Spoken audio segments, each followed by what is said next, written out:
Bueno, mis hermanos, como ya ustedes saben, como la última lectura nos lo indicó, vamos a estar en Romanos 8, del verso 5 al 8. Busquemos Romanos 8, por favor. 5 al 8.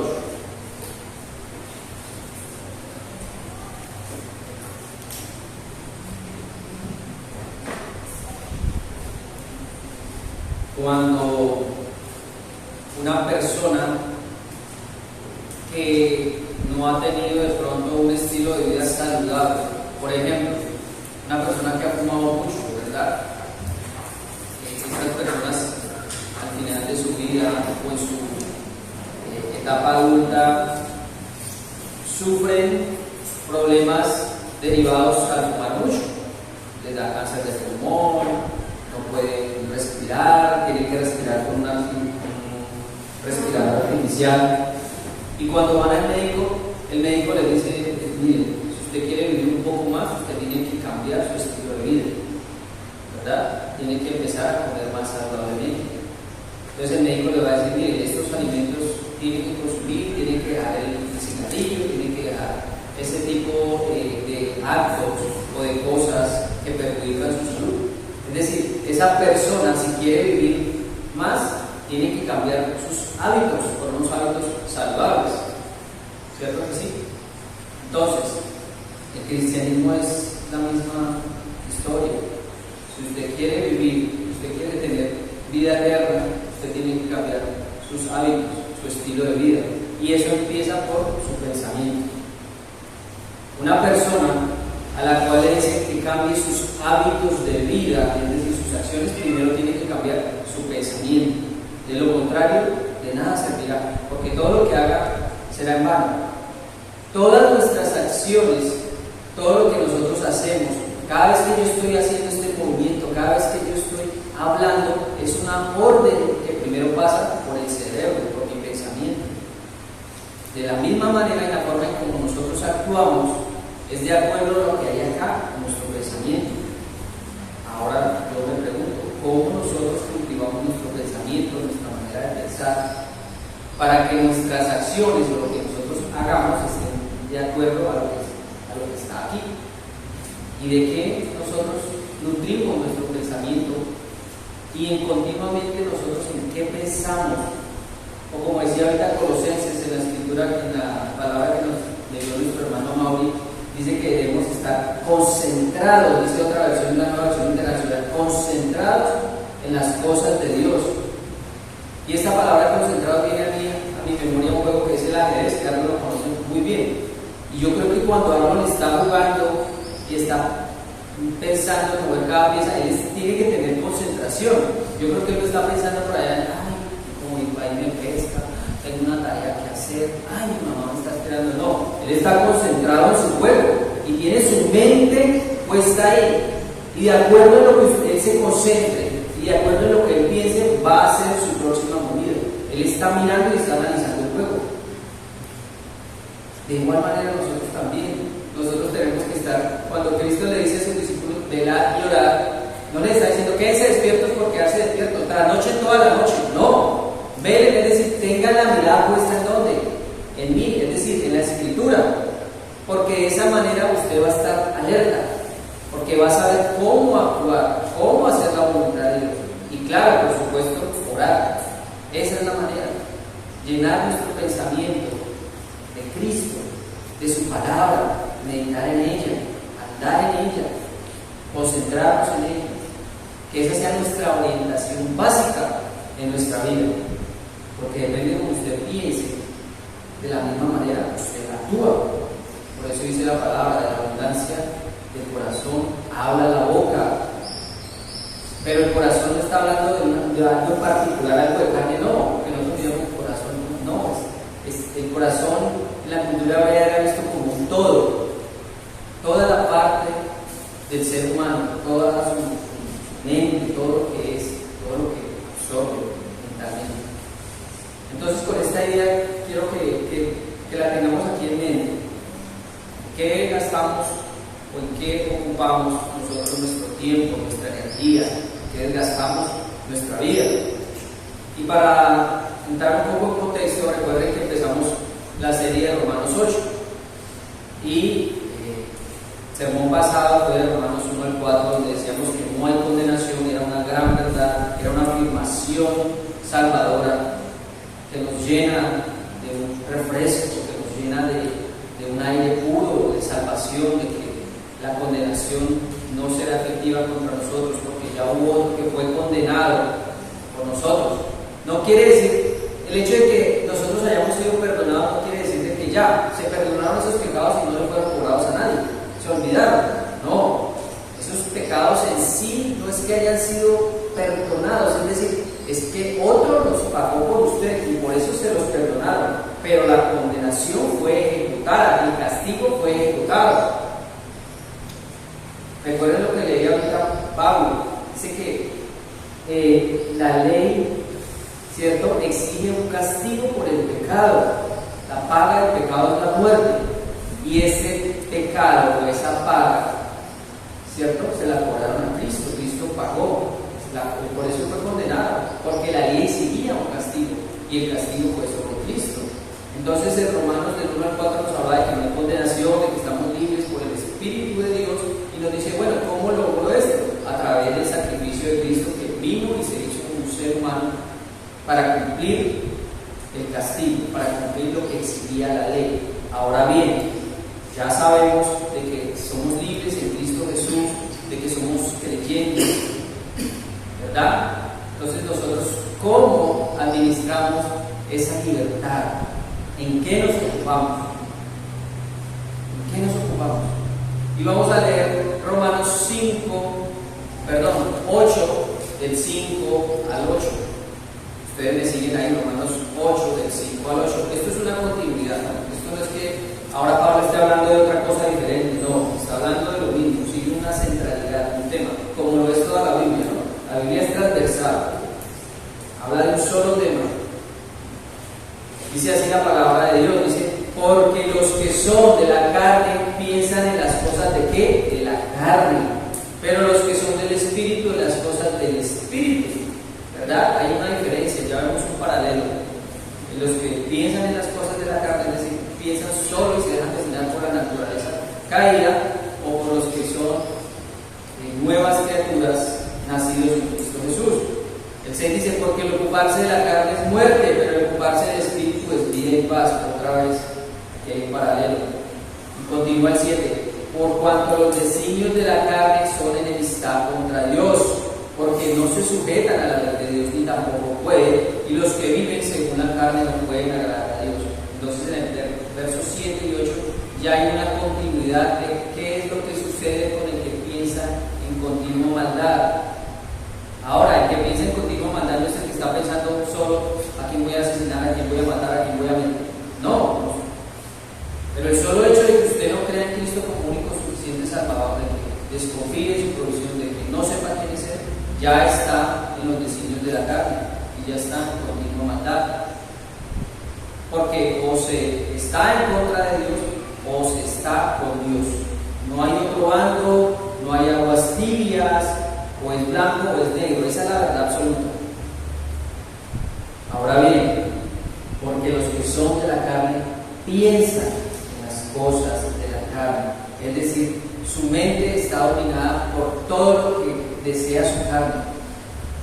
Ahora bien, no quiere decir que nosotros, si somos cristianos, ya vamos a ser perfectos y no se nos va a cruzar un mal pensamiento y vamos a tener un pensamiento perfecto y un obrar perfecto. No. Pero ¿cuál es la intención de un cristiano? ¿Cuál debe ser la intención de un cristiano? Que no se deje dominar por lo que quiera su carne. Que usted sea el que la domine, no que él, la carne, lo domine a usted. Así como una persona va a domar un caballo, ¿verdad? El jinete es el que doma al caballo. Él es el que doma, no el caballo, lo doma él. Nosotros de la misma manera debemos dominar nuestra naturaleza pecaminosa. Vamos por favor a Filipenses 2.5, vamos a buscarlo. Filipenses 2.5.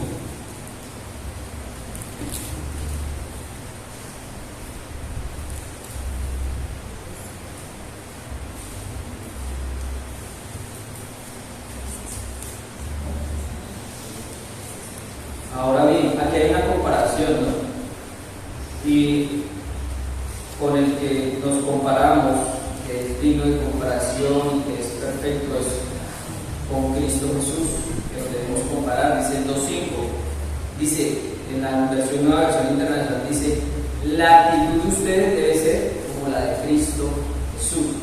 Es decir, lo que ustedes piensan, lo que ustedes viven, lo que ustedes se concentran, debe ser todo debe convertir, es decir, debe estar hacia Cristo Jesús, en las cosas de Cristo. Ahora bien, si seguimos ese mismo lenguaje, ¿qué es en lo que Cristo piensa? ¿Cuál es la mente de Cristo? ¿O dónde vemos reflejados sus cosas o sus pensamientos? En la palabra de Dios. En eso debemos fijar nuestra mente, en eso debemos velar. ¿Para qué? Para que nuestros pensamientos sean los pensamientos de Cristo. De otra manera, pues, no será así. Cuando usted está estudiando una carrera, usted enfoca todos sus esfuerzos, si es que quiere sacar bien la carrera, quiere enfocar todos sus esfuerzos en lo que usted está estudiando. Usted estudia, usted lee, usted investiga, usted indaga para sacar adelante su profesión. De lo contrario, pues no lo va a hacer. Pero si quiere hacerlo bien, tiene que donar todas sus fuerzas hacia lo que usted quiere, y en ese momento pues es su carrera. De la misma manera, nosotros, para diferenciarnos del resto del mundo, debemos enfocar todo nuestro pensamiento, toda nuestra concentración a las cosas del Espíritu, porque en las cosas del Espíritu es en las cosas que debe meditar el cristiano. Vamos por favor a Colosenses 3.2, que lo leímos hace poco, por favor, ahí más adelante, Colosenses 3.2. Dice Colosenses 3.2, como les decía ahora, hablando de las cosas básicas en las que debe estar encaminado el pensamiento de un cristiano.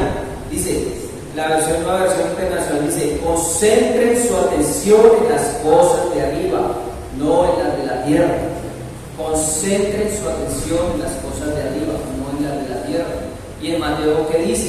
Buscar primeramente el reino de Dios y su justicia, y las demás cosas serán añadidas. Es el mismo lenguaje que está utilizando aquí Pablo. Es exactamente lo mismo. Buscar el reino de Dios y su justicia, buscar las cosas de Dios, buscar hacer la voluntad de Dios, es buscar las cosas de arriba, no en las de la tierra. El ser humano siempre está inclinado por las cosas de la tierra, por las añadiduras. Claro, por nuestra naturaleza pecaminosa, nosotros siempre pensamos en cómo es lo exterior, cómo es lo físico, cómo son las añadiduras. Y gran parte de nuestra vida está en buscar esas cosas externas, el trabajo, en las grandes ciudades, el carro, la casa, y en eso se basa su vida. Ahora bien, claro, tenemos un trabajo, claro, cada uno tiene su ocupación, pero muchas veces en esa ocupación, ¿qué es lo que meditamos? Porque no todas las 8 o 10 horas de su trabajo usted esté concentrado en su trabajo. Puede que entre el tiempo que dura su labor, hay lapsos de tiempo. En esos lapsos de tiempo, ¿hacia dónde van sus pensamientos? ¿Qué es lo que piensa? Y dependiendo de lo que usted medite, dependiendo de lo que usted lea, dependiendo de lo que usted vea, así también van a ser sus pensamientos. Pero si yo no dedico un tiempo de mi vida a buscar las cosas de Dios, a leer la palabra de Dios, a estudiar la palabra de Dios, ¿cómo voy a meditar en la palabra de Dios? ¿De qué manera? Si nunca me sé un versículo, o nunca tengo a colación alguna predicación o algo que leí que me causó cierto interés y lo estoy discerniendo, ¿verdad?, en mi mente, en mi corazón. ¿Cómo lo voy a hacer si no estoy lleno de la palabra del Señor? Vamos a Salmos 1.1.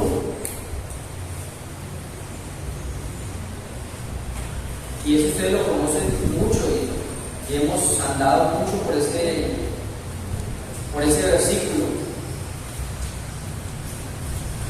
gran Salmo 1:1. Muchos se lo saben de memoria también. Pero vamos a ver el 2.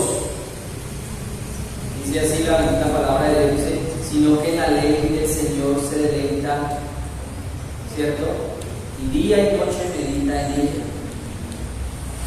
Y ahí está, anteriormente dice, bienaventurado o dichoso el hombre, que no anda en camino de malos, ni en silla de escarnecedores se ha sentado, sino que en la ley de Jehová está su delicia, y en ella medita de día y de noche.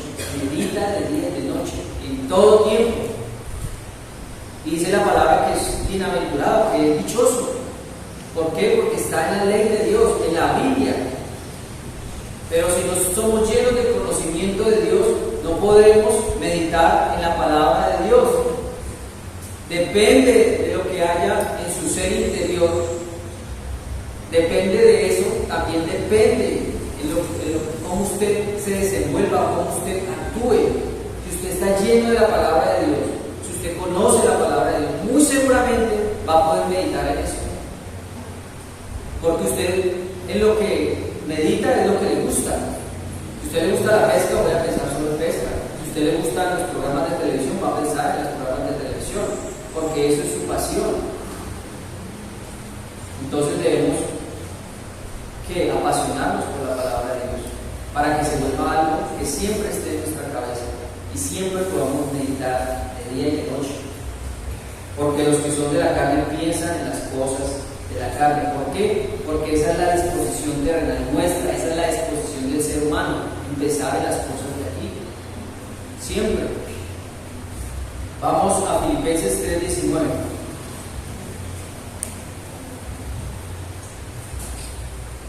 Filipenses 3:19 dice: su destino es la destrucción, adoran a Dios de sus propios deseos y se enorgullecen de lo que es su vergüenza, solo piensan en qué, en lo terrenal.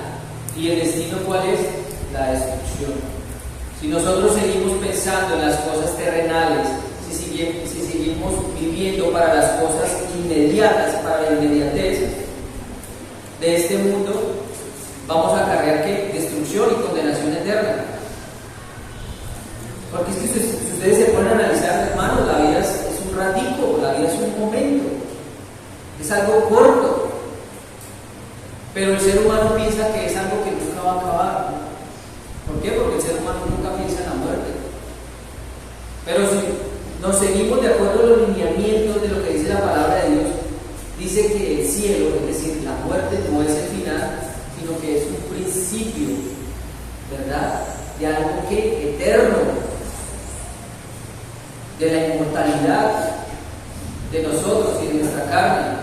No porque el ser hechos inmortales o eternos no sea el solo hecho de que nosotros lo seamos, no, es porque Dios así lo predeterminó, que nosotros vayamos a hacer de esta manera. Es decir, el tiempo eterno, el tiempo después de esta vida va a ser infinitamente más grande, pero no pensamos en esas cosas. Vivimos aquí en la inmediatez, en todas estas cosas, y desgastamos nuestra vida en eso, en el pan, en el vestido y en lo que quiere nuestra carne. Porque los que son de la carne piensan, los que están dominados por la naturaleza pecaminosa piensan en cosas pecaminosas, pero los que son controlados por el Espíritu Santo piensan en las cosas que agradan al Espíritu Santo.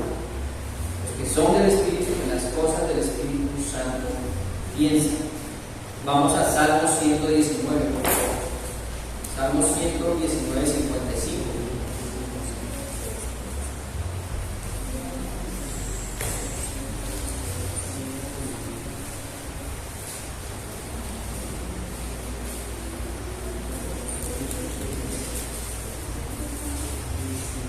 Pero antes de que leamos el 55, Salmo 119, 55, pero antes pongamos nuestra mirada en el 11. Dice la palabra de Dios en la Nueva Versión Internacional, dice: en mi corazón atesoro tus dichos para no pecar contra ti. Hermanos, esto necesita una explicación. Es decir, el atesorar tus tesoros, el atesorar su palabra, es una forma de que no pequemos tanto contra el Señor. Claro, vamos a pecar, claro que sí, claro que sí. Pero cuando nosotros tenemos la palabra de Dios en nuestra mente, vamos a ser refrenados por ella. Va a haber como un freno, como el freno de mano de un carro. Un carro tiene dos tipos de frenos, ¿no? Cuando usted está andando, el freno del pedal, y cuando usted va a estacionar, un freno de emergencia, que es el freno de mano. La palabra de Dios es eso, es la que nos refrena de no pecar contra Él. Porque es la manera que Dios encontró para hacer conocer su voluntad. Y en ella está lo que a Él le agrada y lo que a Él no le agrada. Y si no sabemos qué es lo que no le agrada, entonces, si nosotros queremos respetar las señales de tránsito, tenemos que saber qué es un semáforo en rojo, qué es una cebra, qué es un pare, qué es una bahía. Tenemos que hacerlo. De lo contrario, vamos a cruzar con los semáforos en rojo, vamos a pisar las cebras, porque no tenemos un conocimiento de la ley. Pero si nosotros infringimos esas leyes, nos pasamos un semáforo en rojo, pisamos una cebra, no respetamos un pare, de la misma manera vamos a recibir una sanción. El de desconocimiento de la ley no me hace inocente. Y todas las personas, como dice Romanos 1, por el conocimiento de todo lo que la rodea, de las montañas, de los ríos, de la naturaleza, saben que hay un Dios poderoso y saben que hay un juicio y no hay excusa, no hay excusa. Pero ¿cómo yo soy librado de ese juicio? Claro, creyendo en el único y suficiente Salvador Jesucristo, y tengo que disciplinarme en los afectos de piedad, en la lectura de la palabra, en la oración, atesorando su palabra. ¿Para qué? Para no pecar contra Él de esa manera. Y el 55, ¿qué dice? Dice: Señor, por la noche evoco tu nombre, dice esta versión. Quiero cumplir tu ley, evocar, traer a mi memoria. Traer a mi memoria un versículo que he leído, una enseñanza que he tenido, la traigo a mi memoria y la medito. Cuando nos vamos a acostar, cuando nos vamos a levantar. Y el 97, que dice Salmo 19, 97, dice: cuánto amo yo tu ley, todo el día medito en ella. ¿Será que podemos llegar a esa conclusión de que amamos la ley? Y claro, si yo amo algo, trato de buscar de eso. Si yo amo a mi esposa, pues trato de complacer a mi esposa. Si yo amo a mi hijo, trato de darle lo mejor a mi hijo. Si yo amo la palabra de Dios, pues voy a tratar de buscar e ir a ella. Si yo amo a Dios como digo que lo amo, voy a buscar en su palabra. No me voy a ir a otros lados, me voy a ir a su palabra, a lo que Él quiere. Sin importar, ¿verdad?, si esa voluntad no es de acuerdo a la mía, sino que sea de acuerdo a la voluntad de Dios. Porque muchas cosas no me van a buscar, pero yo me debo moldar a la palabra de Dios, no la palabra de Dios a mí. Entonces debemos llegar a ese convencimiento, a esa conclusión de que amamos la palabra y buscamos de la palabra. Pero no vamos a amar la palabra si no leemos la palabra de Dios. No vamos a hallar gusto en ella. Entonces, la diferencia entre los que están muertos y los que están vivos espiritualmente: los vivos son nacidos de nuevo, obedecen, hay amor y paz en sus vidas. Y los muertos, como dice la palabra, los muertos no pueden tener una relación con el Señor porque están muertos. Los muertos viven en desobediencia, no se pueden sujetar a Dios. ¿Por qué? Porque no lo escuchan, no lo oyen, porque están muertos. Es necesario que sean vivificados, es necesario que Cristo meta su mano y le dé nuevos tendones, nueva carne, nueva piel, vivificados por su aliento. No se pueden sujetar a Dios, pues no pueden por su falta de comunión con Dios, por el pecado, porque el pecado es separación. El pecado es una brecha que separa al hombre de Dios. y lo mantiene alejado, y el hombre no se puede acercar a Dios si Dios no se acerca primero al hombre. Entonces, como les decía, vivimos como pensamos. Nuestros pensamientos están interconectados con nuestros actos. Nuestra manera de pensar es nuestra manera de vivir. Y viene la pregunta: ¿en qué piensa usted? ¿En qué medita usted? ¿En qué gasta su tiempo usted? ¿De qué está llenando su mente y su corazón? ¿De basura o de las cosas de Dios? ¿Por qué? Porque el apóstol Pablo decía: todas estas cosas las estimo como ¿qué? Como basura. En otra versión dice como estiércol. Las cosas del mundo no me sirven para nada y las estimo como tal, como basura. ¿En qué o hacia dónde fijamos nuestros pensamientos? Fijar, concentrarse, ¿hacia dónde van nuestras fijaciones o nuestros pensamientos? ¿Hacia Dios o a lo que a mí me agrada o lo que a Dios le agrada? O antes de yo tomar una decisión, digo: ¿será que esto le agrada a Dios? ¿O me estoy dejando llevar por un impulso? ¿Por qué? ¿Qué hay en nuestros pensamientos? ¿Qué hay en nuestra mente? ¿Qué hay en nuestras meditaciones? Nuestra mente controla nuestras acciones. Y entonces, ahora si vivimos, ahora obramos. ¿Y en qué obramos o caminamos? ¿En la voluntad de Dios o en mi voluntad? ¿En la obra redentora de Cristo o en mis obras? Entonces, todo mi estado actual, todo mi futuro debe ir dirigido hacia el reino de Dios y su justicia. Todas mis fuerzas, todo lo que me gusta, todas mis convicciones deben ser transformadas. Mi mente debe ser transformada a la mente de Cristo, a la voluntad de Dios. Colosenses 3, del 1 al 4, como ya lo leyó nuestro hermano Mauricio, nos decía que si de verdad hemos resucitado con Cristo, debemos buscar primero el reino de Dios, las cosas de arriba, si es que realmente somos cristianos. Cuando el apóstol dice: si haber resucitado con Cristo, está diciendo: si usted es un verdadero cristiano, busque las cosas de arriba.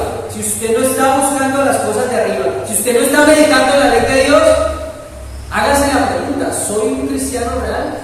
Porque hay muchas personas, he escuchado a muchas personas que dicen: ay Dios, yo amo a Dios, mi papito Dios, Él es mi Dios. Claro, sus labios lo honran, pero su corazón está alejado de Él. No se trata de decirlo con la boca, no se trata solo de eso. Por eso el Señor es reiterativo en Mateo, en 7 y en el 25. No es el que me dice Señor, Señor, el que entrará al reino de los cielos, es el que me obedece, el que hace mi voluntad. Se trata de eso. ¿Y cómo hacemos la voluntad de Dios? Meditando en ella y sabiendo cuál es la voluntad de Dios. De lo contrario no lo sabremos. Por eso es tan importante el estudio. Pongan las cosas, la mira, pongan los ojos en las cosas de arriba, en el autor y consumador de la fe, que está sentado a la diestra del Padre, el que está coronado como rey. Y si Él es nuestro rey, Él es nuestro Señor, nosotros somos sus súbditos, sus siervos. De lo contrario estaremos en rebelión. Si seguimos en la carne, estamos rebelados contra Él. ¿Por qué? Porque si realmente usted es un cristiano, dice: ¿por qué? Porque si usted es cristiano, habéis muerto. ¿A qué? A la carne, a las cosas materiales. Eso es morir, a la carne. Y nuestra vida está en Cristo Jesús, con Dios. Cuando Cristo, vuestra vida, se manifieste, entonces vosotros también seréis manifestados con Él en gloria. Habla de la resurrección, de la transformación del cuerpo. Romanos 8:6, sigamos ahí. Dice la palabra de Dios: porque el ocuparse de la carne es muerte, otra vez, pero el ocuparse del Espíritu es vivir en paz. Si sus pensamientos son continuos a lo que usted quiere, a sus obras, a su naturaleza caída, pero deja de lado el consejo de Dios, pues usted está ocupando un camino de muerte.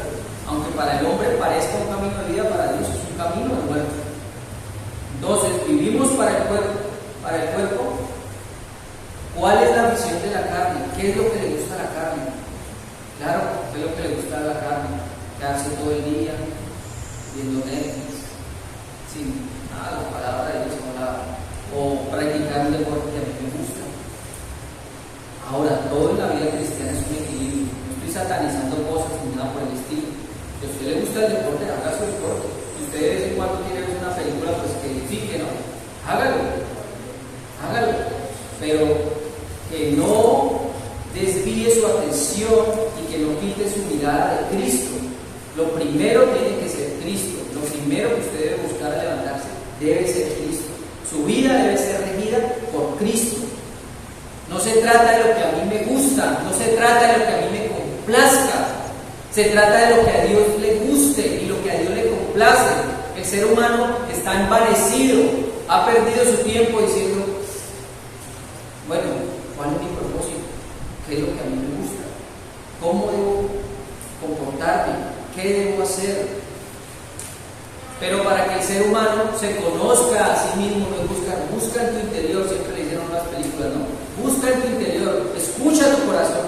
No, si usted quiere conocerse a usted mismo, primero tiene que conocer a Dios. Esa es la manera adecuada. Porque el Señor hace una radiografía de verdad. ¿Quiénes somos nosotros? ¿Qué es lo que nos gusta? Si usted se conoce, si usted quiere conocerse a usted mismo, conozca primero de Dios y el Señor le hablará. Vamos a 1 Corintios 2:14, por favor. 1 Corintios 2:14.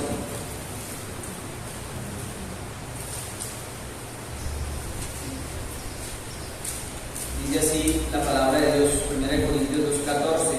Sin embargo, gracias a Dios que en Cristo siempre nos lleva triunfantes y por medio de nosotros esparce por todas partes la fragancia de su conocimiento.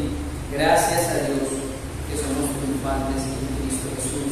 Y Él nos da el conocimiento, ¿verdad? Él nos da el conocimiento para andar por sus verdades. De lo contrario, cualquier camino que sea diferente al camino de Cristo nos llevará a la muerte. Ocuparse de la carne es muerte, ocuparse del Espíritu es vida y paz. Porque las personas que se ocupan de la carne son como muertos vivientes, como esas películas donde están los muertos, pero ni siquiera saben que están muertos. Van andando y no tienen vida. ¿Por qué? Porque si ustedes se han dado cuenta y han analizado, no tienen voluntad propia. No tienen voluntad propia. Pero el creyente, en cambio, no es así. Vamos a Efesios 2:57. Ahí. Gálatas, más adelante, Efesios 2:57, mentiras, Efesios 2, no me equivoqué.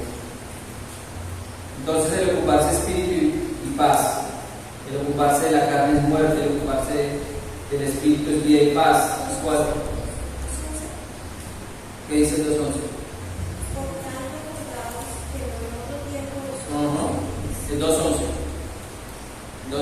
dice: por tanto recuerden ustedes los gentiles de nacimiento, los que son llamados incircuncisos, por aquellos que se hacen llamar de la circuncisión, la cual se hace en el cuerpo por mano humana. No sé si.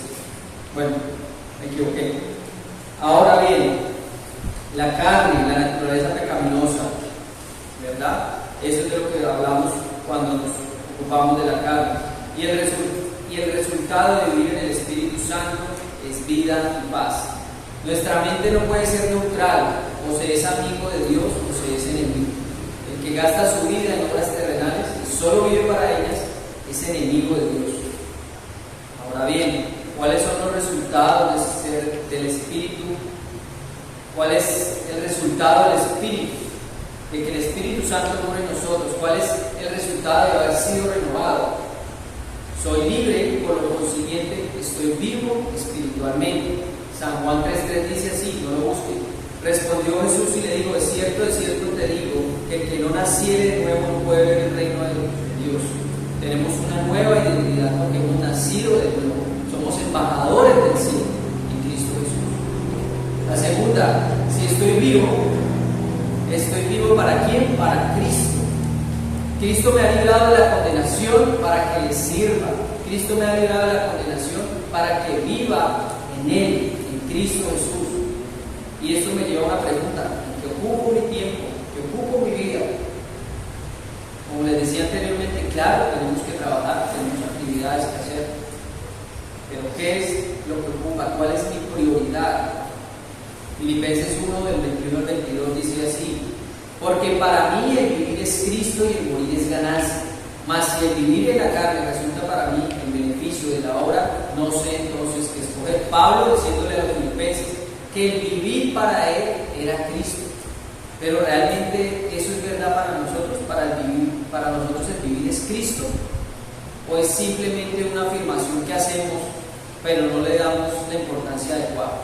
Ahorita estábamos cantando los himnos muy bonitos, ¿cierto? Jesús es la roca, y al final me gusta como termina, dice: por eso confío tan solo en Jesús. Se repite 2 veces: por eso confío tan solo en Jesús. A Cristo vivo sirvo yo, ¿cierto? Dice: Él vive, Él vive, Él vive. Y el 59, grande es su fidelidad. Todas esas cosas son verdad o no son verdad, mis hermanos. ¿No? Amén. Amén. ¿Son verdad o no son verdad? Y entonces, ¿por qué dudamos? Si es una verdad absoluta, ¿por qué vacilamos? Porque cada vez que se nos presenta una dificultad, ¡pum!, cambiamos de fe. ¿Cómo cambiar de camisa? Oh, si nosotros vivimos en Cristo Jesús, sin importar las consecuencias, yo no debo ser de doble ánimo. Si ustedes se dan cuenta, el salmista, cada vez que tenía problemas, y eran problemas graves, ¿verdad? Él sí recurría ante el Señor con lloro, con lamento, pero al final reafirmaba su confianza en Jesús. No importa, Señor, estoy rodeado de un ejército de 600, de 700, de 1000. Quieren mi alma, quieren matarme, pero al final, Señor, tú lo vencerás, tú le romperás los dientes, dice el Salmo 3, porque tú eres mi escudo alrededor de mí, mi gloria que levanta mi cabeza. Vamos a ir humildemente al Señor, pidiéndole que estamos ahogados, que estamos sofocados, que tenemos problemas, dificultades monetarias, enfermedades, problemas, y arrodillarnos ante Él, ante su voluntad, que se haga su voluntad como dijo Jesucristo: pase de mí esta copa, pero hágase de acuerdo a tu voluntad. ¿Por qué? Porque si yo reniego en mi fe, entonces no estoy confiando en el Señor, no que Él vive y que Él es mi todo y que cantamos estas cosas. Y entonces, ¿dónde queda nuestra fe?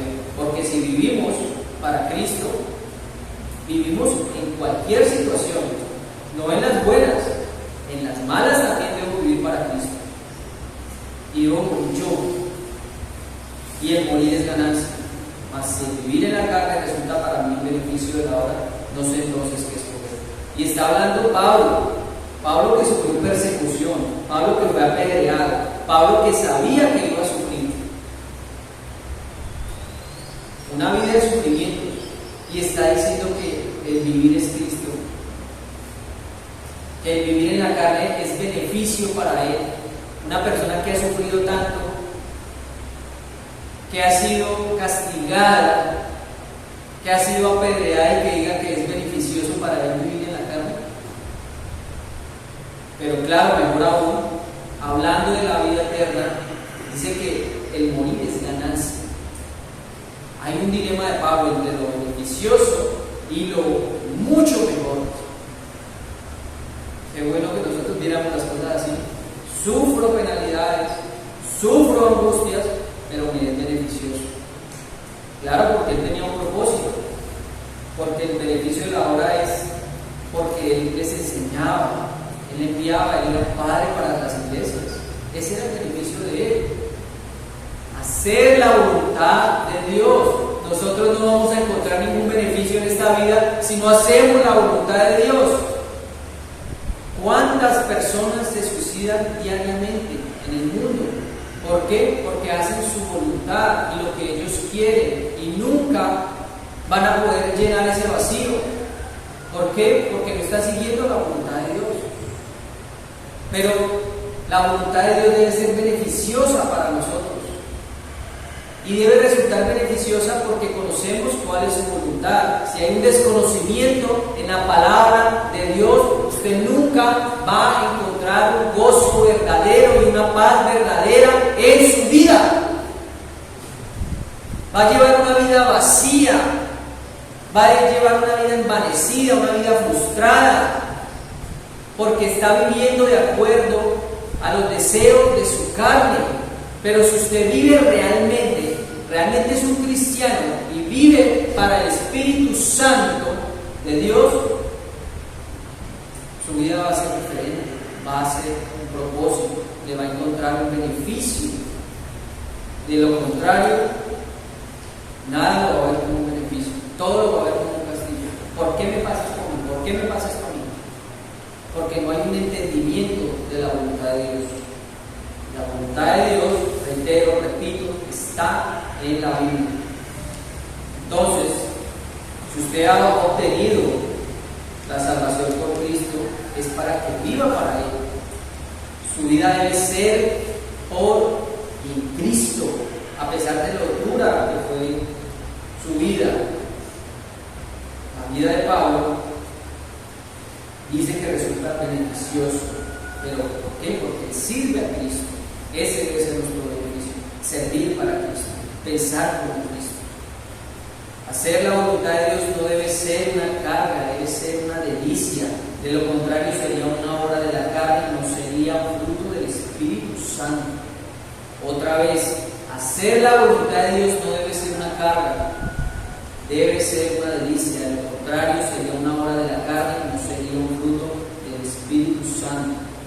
Cuidado si ser cristiano es una carga para usted, una carga molesta. Tenga cuidado con ese pensamiento, porque Él dice que la carga de Él es ligera. Él la hace ligera. Claro, Él dice, tome su cruz y sígame, pero su carga debe ser ligera. Si todo lo que usted está haciendo para Cristo no es de buena voluntad, primero piense y medite en lo que está diciendo. Ahora bien, un tercer beneficio de haber sido renovado, como dice la Escritura, es vivo mi vida en paz.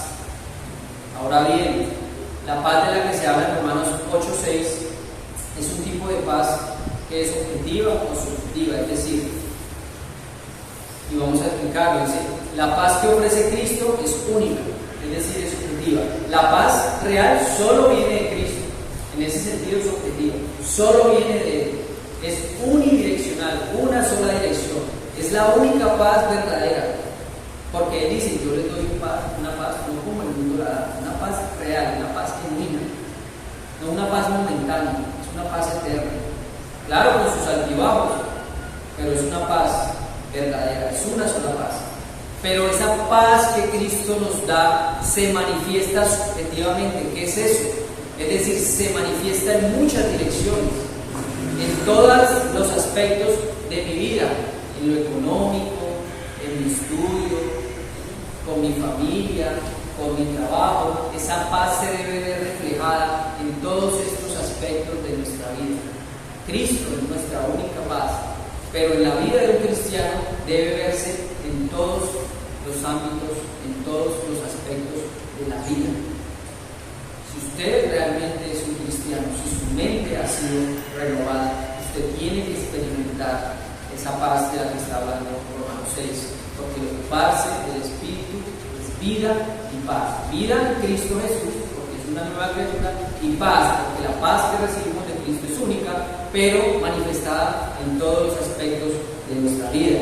Y Juan 14:27 dice, la paz os dejo, mi paz os doy, yo no os la doy como el mundo la da. La paz que da Cristo es diferente a la paz que le da el mundo. La paz que le da el mundo es una paz terrenal, es una paz que se acaba, es una paz efímera, es una paz frustrada, es una paz que no lleva a ningún lado, porque va a terminar. Pero la paz que ofrece Cristo es una paz eterna, porque Él es un ser eterno. Y si usted es un creyente genuino, pues usted va a vivir por toda la eternidad. No piense tanto en las cosas materiales, porque estas cosas se acaban. No le bote tanta energía a todas estas cosas, además de que lo estresan, porque nuestros días son cortos. Y dice el Señor: no se turbe vuestro corazón ni tenga miedo, ni haya ninguna otra cosa que lo distraiga. Pero no sucede así con los malos, que son desobedientes y piensan de acuerdo a su naturaleza corrupta y que son dominados por la misma. Es decir, estos no tienen esa paz. Puede que la proyecten, puede que digamos: uy, porque él lo tiene todo y vive como tan tranquilo. Eso de puertas para afuera, pero en su pensamiento. La otra vez hablábamos de las personas que tienen mucho dinero, pero también analizamos que grandes cantidades de dinero traen grandes responsabilidades. Porque si usted tiene 10 empresas, tiene mucho dinero, tiene 10 empresas, tiene que estar ocupado en esas 10 empresas. Y puede que tenga todo el dinero del mundo, pero no va a tener paz, va a haber preocupación. Y yo lo he visto, de jefes míos, que tienen muchas cosas, muchas ocupaciones, y nunca están desocupados, siempre están así, no tienen un momento de paz, están turbados. Claro, tienen una cierta libertad financiera, pueden comprar, pero nunca van a encontrar una paz verdadera y van a estar en turbación. Dice Isaías 57:20: pero los impíos son como el mar en tempestad. ¿Cómo es el mar en tempestad? ¿Ustedes se acuerdan? Hace poco hubo una tempestad acá y muchos cruzaron en esa tempestad. ¿Cómo se sintieron en ese momento? Algunos nos contaron que fue una experiencia bien amarga. Ahora usted se imagina una tempestad en el mar. Ustedes acá ven aquí la costa del otro lado, pero en el mar usted no ve nada. Así es el corazón del impío. Así debe ser el corazón del impío. Pero el corazón nuestro no debe ser así. Sí dudamos, sí vacilamos, pero esto no debe ser algo permanente. Así, pero los impíos son como el mar en tempestad, que no pueden estarse quieto, y sus aguas arrojan cieno y lodo. Suciedad, cieno, ese lodo. Así es el corazón del impío, pero no así el corazón del justo. Debe haber paz en nuestros corazones, paz en Cristo, seguridad. Puede que no haya paz acá, porque ustedes me pueden decir: ay, pastor, y todos esos cristianos que viven en guerra. Entonces, por eso está diciendo Cristo: no es una paz como este mundo la da. Debe haber paz en su vida por la esperanza que le aguarda. Y si usted tiene esa convicción, como dice Romanos 8, 38 y 39, nada lo va a poder separar del amor de Cristo. Usted puede estar a punto de morirse, y dice: no importa, estoy en paz. Esto es simplemente un paso más adelante y ya. Yo he tenido experiencias de personas que están a punto de morirse. Y lo único que dicen: bueno, estoy en paz con Dios, pero me muero acá con el Señor. Llévame tu gloria. Me lo han contado, han tenido esa experiencia, Señor. Hasta aquí llegué. Y usted llegue a esa conclusión de estar a puertas de la muerte y diga: bueno, Señor, estoy tranquilo, estoy seguro porque me aguarda algo mejor. Una persona en nuestra iglesia, allá en Villavicencio, donde estábamos antes, que tenía cáncer terminal, ya estaba en cuidados paliativos, es decir, ya. Y cada vez que los ancianos iban a hacerla sentir mejor, a darle paz, ella era la que les daba paz a ellos. Ella les decía: no, tranquilo. Ellos eran los que salían consolados, no ella. Ella estaba: me voy a morir, ya. Estaba confiada en el Señor, y fue algo de mucha enseñanza para nosotros. Ya, la muerte es el último enemigo que tenemos que vencer, pero Cristo ya lo venció. Y claro, da miedo, da susto, pero más grande debe ser la promesa de Cristo, más grande debe ser la esperanza, más grande es Cristo que cualquier problema. Más grande es Cristo que cualquier dificultad. Más grande es Cristo. Cristo es suficiente para todos. Él nos da gracia sobre gracia, porque Él es suficiente. Y no solo en la iglesia, aquí aquí, no, en todo lugar, en mi falta de dinero, en mis problemas, en mis enfermedades, Él es suficiente. Pero entendemos eso, meditamos en eso, sabemos de eso. No lo sabremos si no lo hemos experimentado, no lo sabremos si no abrimos la palabra de Dios. No sabrán de lo que les estoy hablando si no vamos a Cristo. La única manera en que usted experimente esto que yo le estoy diciendo, esta paz, esta meditación en la ley de Dios, y que sea su delicia y que sea su pasión, es abriendo la palabra de Dios, es creando hábitos de disciplina, es creando estos tipos de hábitos, estos ejercicios en la piedad. Pero entonces el corazón del impío es como un mar en tempestad.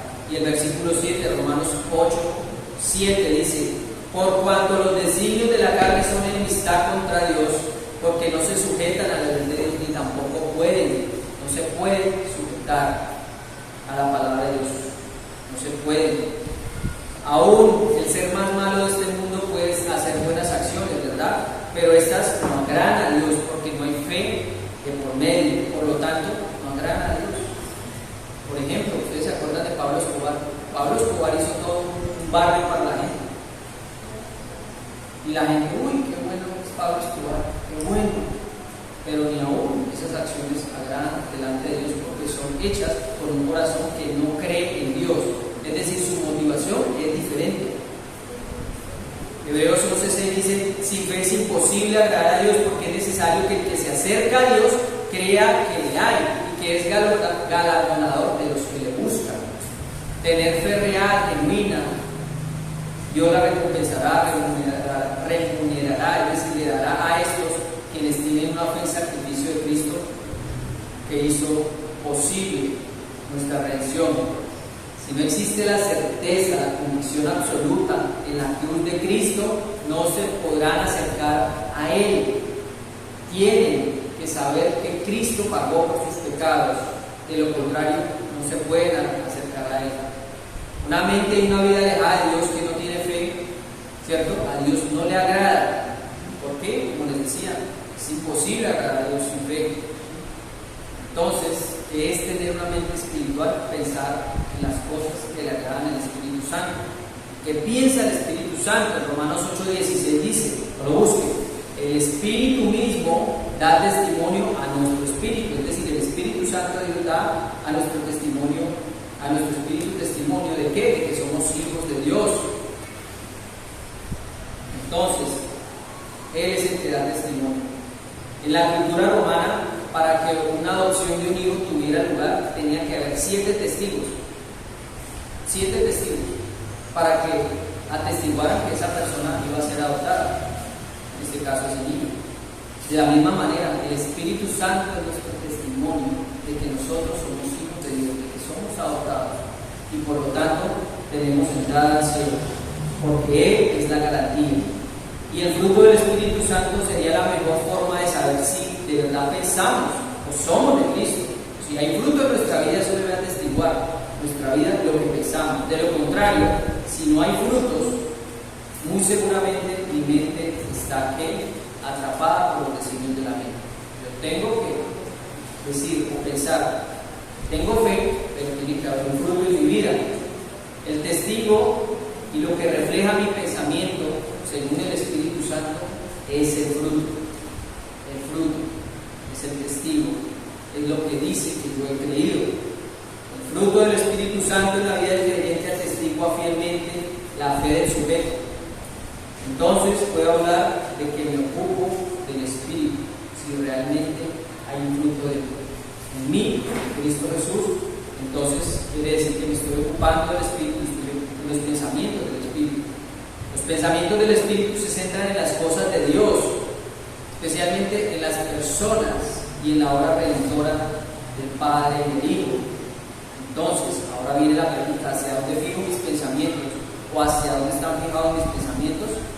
Todo esto nos trae esta pregunta porque depende cómo piense y cuáles sean mis convicciones, así mismo se verán reflejadas en lo que yo hago. Y los resultados van a ser visibles. ¿Por qué?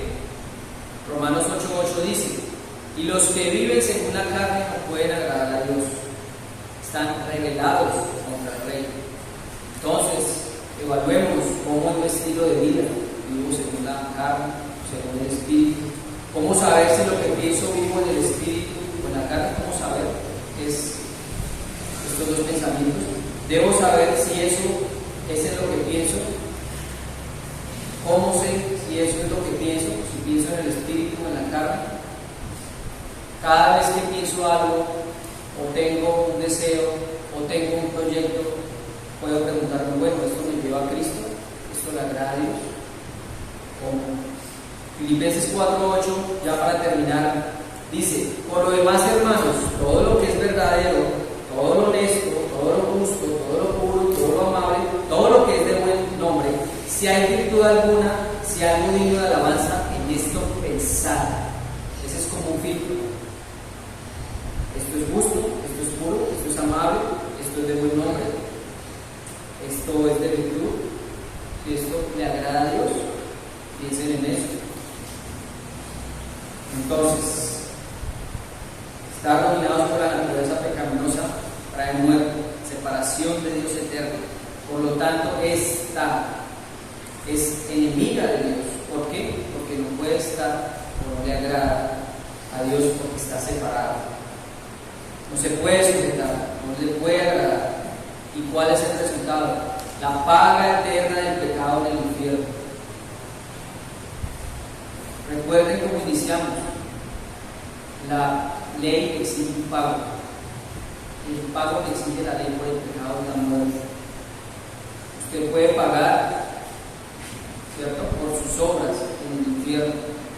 Puede pagar en el infierno por su muerte, aunque eso nunca le va a alcanzar, porque la ofensa fue hecha a un Dios eterno y la paga en el infierno sería eterna, y aún en todas las eternidades que estén en el infierno jamás le podrá pagar a Cristo. Pero vivir con una mente y una vida renovada por el Espíritu Santo es vida y paz, es vida en obediencia, pues ya Cristo pagó por mis pecados y me dio paz para con Dios. Ya no soy enemigo de Dios. ¿Y para quién? Para con los demás también. Ya no soy enemigo de Dios. Mis pensamientos y mi vida entera dan testimonio de que fue así, de que lo creo y también lo vivo. Y para terminar, dice Santiago: yo te mostraré mi fe por mis obras. Yo te mostraré que he sido renovado y ahora vivo para Cristo en el poder del Espíritu Santo, porque creo lo que sucedió en la cruz. Amén. Vamos a orar.